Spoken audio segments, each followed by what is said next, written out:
An R rating is the last thing Star Trek needs right now. Back in December 2017, reports surfaced that Quentin Tarantino had pitched a Star Trek movie. The idea that but there was a second part to the rumor, something that anyone knowing Tarantino's work would come to expect the film would also be R-rated.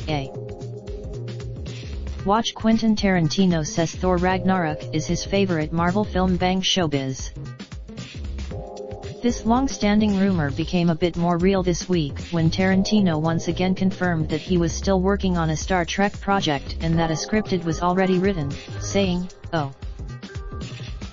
Unfortunately, an R rating is the last thing Star Trek needs right now." Star Trek was always somewhat of an outlier in the world of science fiction. Star Wars but Star Trek was different. The entire show, gallery, where are the original Star Trek actors now? Microsoft Photo. It's the same phenomenon that makes Steven Spielberg's E.T. and Close Encounters of the Third Kind two of the very few alien films out there that are not about subjugating/destroying/infiltrating the human race. Some of the best sci-fi movies ever made. Sometimes, but then it all started to change.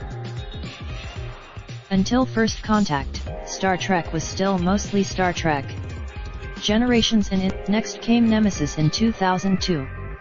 That film really it's because of this slow change or decline, depending your point of view, that Tarantino's R rating feels like a tangible symbol illustrating Star Trek's hard turn from hopeful sci-fi some 20 years in the making. Tarantino also has a deep love for the franchise that he's expressed in several interviews. In fact, finally, R. But one thing is certain, Tarantino's Star Trek, if it ever enters production, will be a huge moment for the franchise. It will likely MSN are empowering women in sport this summer.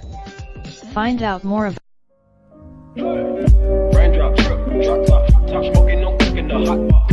Fucking on your bitch, yeah, that. Looking up, open the park,